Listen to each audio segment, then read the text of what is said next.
En el marco doctrinario, en el ámbito civil, el desafecto en el derecho de la familia venezolana, objetivo central de la sentencia basada jurisprudencialmente y doctrinales del cambio del paradigma en el derecho de familia.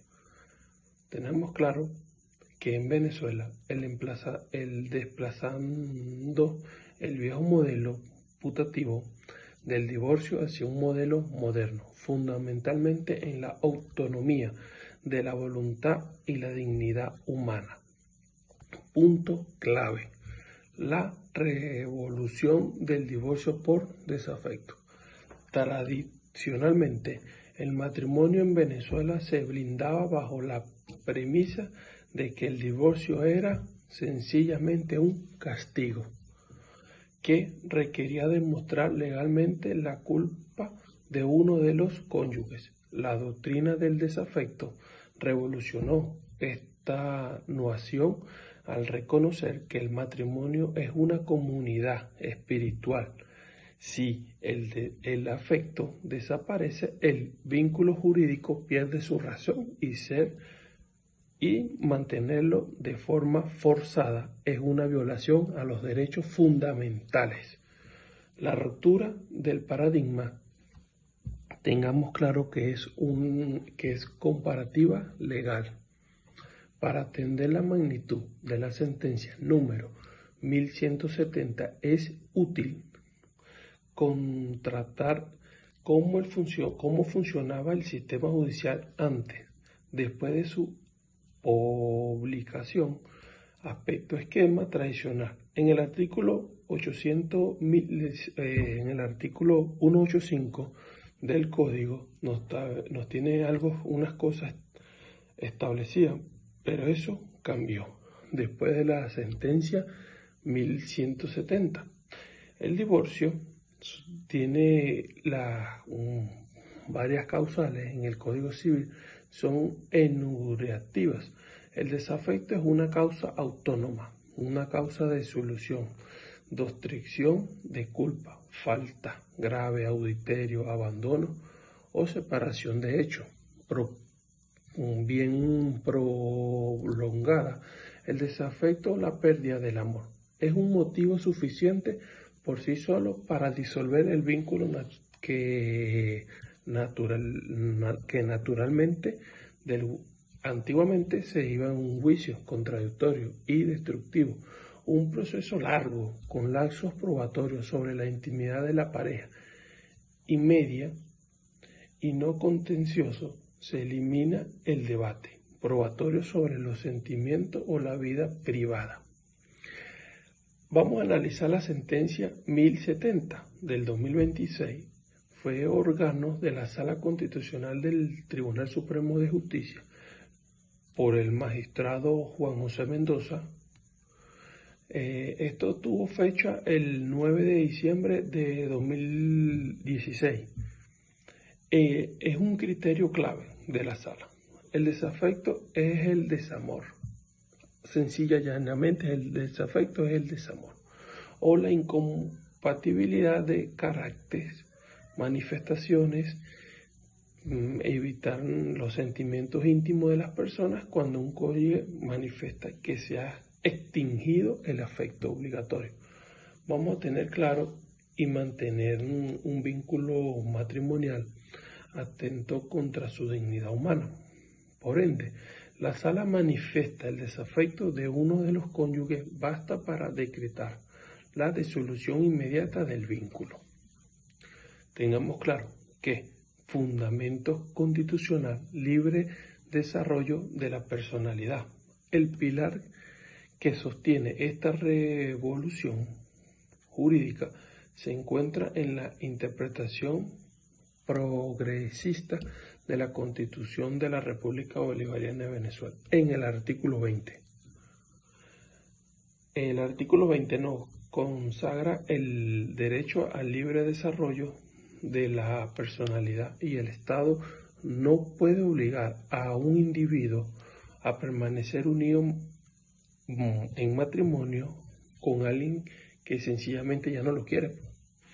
En la vida individual ha cambiado la eliminación de la violencia de proceso al eliminar la necesidad de un juicio contradictorio. Se evita que las partes tengan que atacarse en un tribunal o inventar cosas de uno del otro, una falta grave, exponer la intimidad del hogar solo para obtener la libertad civil. Esto se le da si uno de los cónyuges alega el divorcio por desafecto de forma unitaria. Si el juez civil debe proceder a decretar la disolución del vínculo de forma expedita, pasando directamente a la etapa de liquidación de bienes y regulaciones de instituciones familiares, si en esos casos hay hijos, sin deliciones exteriores. Hablemos entonces de la aplicación práctica y del modelo procesal civil venezolano. Iniciemos por explicar cómo se materializa el desafecto en los tribunales y cómo debe actuar el abogado defensor, teniendo como punto clave a defender que el divorcio es expedito, pero los derechos de los hijos y de los bienes se pelean aparte. Entonces, teniendo claro esto, tomemos como caso real la sentencia número 215 de la Sala de Casación Social del año 2025. Este litigio es originado en Guárico. El divorcio se da de inmediato, pero el debate real se traslada a las instituciones familiares. Entonces, como estrategia de contestación, tenemos que frente al vínculo, la defensa no opone resistencia, porque el desafecto es unilateral e incontestable. La contradicción radica o la verdadera defensa se activa para impugnar y precisar el régimen de convivencia familiar, la obligación de manutención adecuada a la capacidad real y la tacha del inventario de los bienes gananciales. Dándole contestación a la demanda en el marco doctrinario del ámbito laboral, la estabilidad reforzada tiene como objetivo explicar la rigidez de la estabilidad laboral en nuestro país y el procedimiento obligatorio para el patrono. El debido proceso patronal ante este despido, según sentencia 0113 de la Sala de Casación Social del 2022, el magistrado ponente Edgar Gavidia Rodríguez le da obligatoriedad del procedimiento previo de calificación de falta ante la Inspectoría del Trabajo bajo la LOP, si se pretende un despido injustificado.